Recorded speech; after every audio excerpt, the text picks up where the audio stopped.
হুট করেই ক্রিকেটের সরঞ্জাম ব্যাট বল ছাড়াই কোটি টাকার রেঞ্জ ওভারে মিরপুরে হাজির হয়েছেন তামিম ইকবাল খান। খালেদ মাহমুদ সুজনের পদত্যাগের পরপরই নবাবের মতো মিরপুরে হাজির হয়েছেন তামিম ইকবাল। কিন্তু কেন?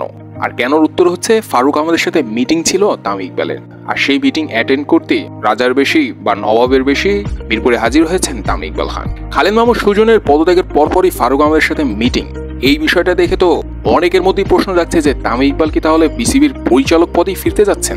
অফিসিয়ালি কোনো ঘোষণা না আসলেও অনেক গণমাধ্যমগুলো থেকে জানা যাচ্ছে যে তামিম ইকবাল বিসিবি পরিচালক পদেই ফিরতে যাচ্ছেন।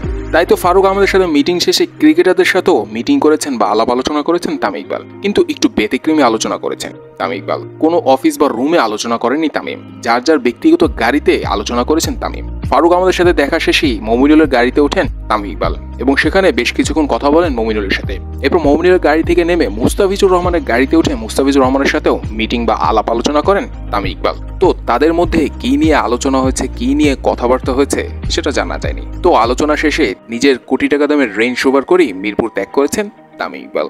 তো তামিম ইকবাল খানের এইরকম আলাপ আলোচনা দেখে ক্রিকেট প্রেমীদের বুঝতে বাকি নেই তামিম ইকবাল কোথায় ফিরতে যাচ্ছেন বা কি করতে যাচ্ছেন। খালেদ মাহমুদ সুজনের পদেই কি তামিম ইকবাল ফিরতে যাচ্ছেন? এই একটা প্রশ্ন ঘুরপাক খাচ্ছে।